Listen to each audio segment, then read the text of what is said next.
We got them settled out, and we're ready to hop back into our text. So we're in Mark chapter 6, and we're going to begin in verse 30, and let's start the timer. Here we go.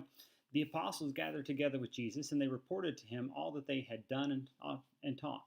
And he said to them, "Come away by yourselves to a secluded place and rest for a while." For there were many people coming and going, and they did not even have time to eat.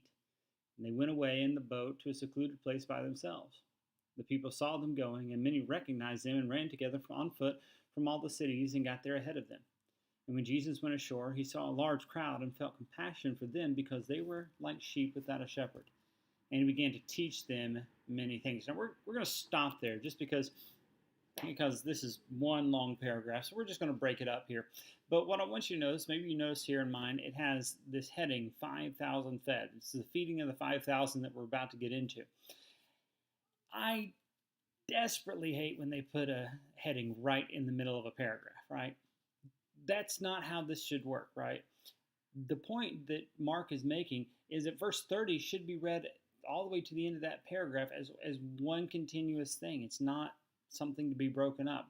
If you start in verse 33 and just start reading from there, you're going to miss something when we understand just what's going on here. And so let's start at verse 30.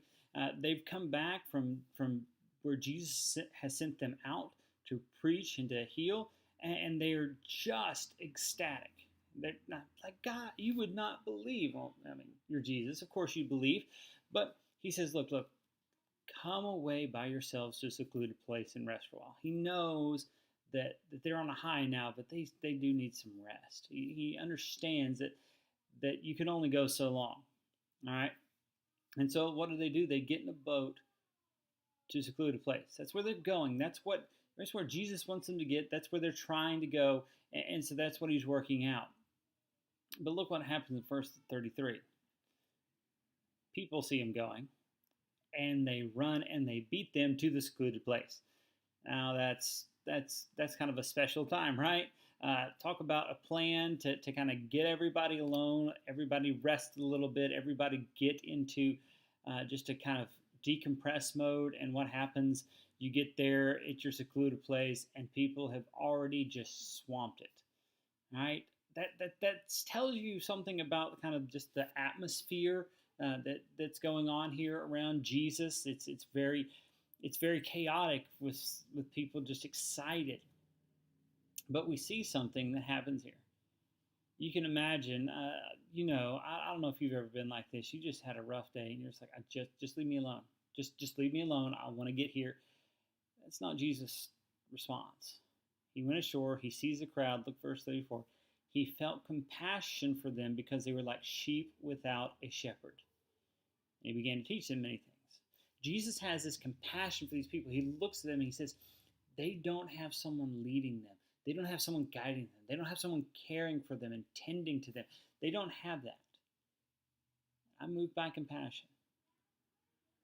When everything in us would say, oh, not again. Like, you've been to the place before, right, where you just get tired. You've been doing something, even a good thing, and you're like, I'm tired. I need a break. That's not where Jesus is. He looks at the people and he has this compassion for them. He's moved by compassion because they don't have that leadership, that spiritual guidance to lead them to the Lord. They're missing that, and Jesus is infinitely concerned about that. And so he teaches them. He begins to pour into them. An already exhausted, physically exhausted Jesus is now pouring himself out again into people. So the question we have to ask is, what does this tell us about God, about Jesus? Well, it tells us a great deal. He's a compassionate God. He cares for the people. He loves them. He cares for them. He wants what is good for them. He desires to see them shepherded, to see them well. Tells us that's how he feels about human beings, about us. In fact, in John, we remember he says, I am the good shepherd. And the greatest example of his compassion for us is that he lays down his life for his sheep. So there we go. That's where we're at on that part. What does it tell us about Jesus, and what does it tell us about ourselves?